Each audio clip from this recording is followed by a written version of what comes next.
இது மதுரை பெரியார் ஒருங்கிணைந்த பஸ் நிலையமாக ஏற்கனவே இருந்துச்சு. இப்போ வந்து வணிக வளாகம் மாற்றியிருக்காங்க.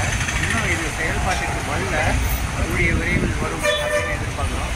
இப்போ முதல்வர் வரும்போது இதையும் திறந்து வைப்பார் அப்படின்னு எதிர்பார்க்கப்பட்டது. என்ன காரணம்னு தெரில. இது அப்படியே நிறுத்தி வச்சுருக்காங்க. நேராக பின்னால் இருக்கிறது தான் நம்ம பெரியார் பேருந்து நிலையம்.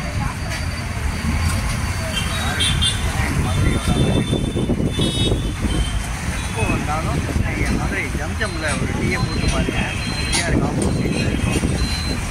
நல்லா இருக்கும் மதுரை.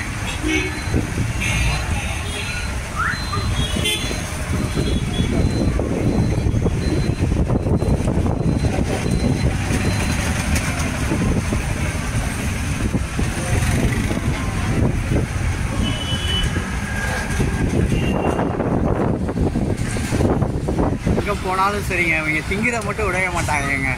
வளைச்சி பொறிச்சு அள்ளி போட்டு தின்னு விடணும். ஒன்றும் யோசிக்கவே கூடாது, நல்லா திம்பாங்க. மாதிரி சொன்னாச்சு. இது கடை எங்கே இருக்குதுனாக்கா நம்ம பெரியாருக்கு ஆப்போசிட்டில் இருக்கீங்க ஜம்ஜம். அந்த கடைக்கு போயிருக்கேன். அந்த கடைக்கு தான் நாங்கள் வருவோம். கிட்டத்தட்ட ஒரு 20 வருடமாக, எனக்கு தெரிஞ்சு ஒரு 25 வருஷமாக நாங்கள் இங்கே தான் டீ சாப்பிட்டுட்டு இருக்கோம். நல்லாயிருக்கும். வந்தீங்கன்னா ஒரு டைம் வந்து ட்ரை பண்ணி பாருங்கள். இதுதான் நம்ம மதுரை ஜம்ஜம். எல்லாமே பெஸ்ட்டாக இருக்கும். இருந்து எல்லாமே செம்மையாக இருக்குன்னு வச்சுக்கோங்களேன்.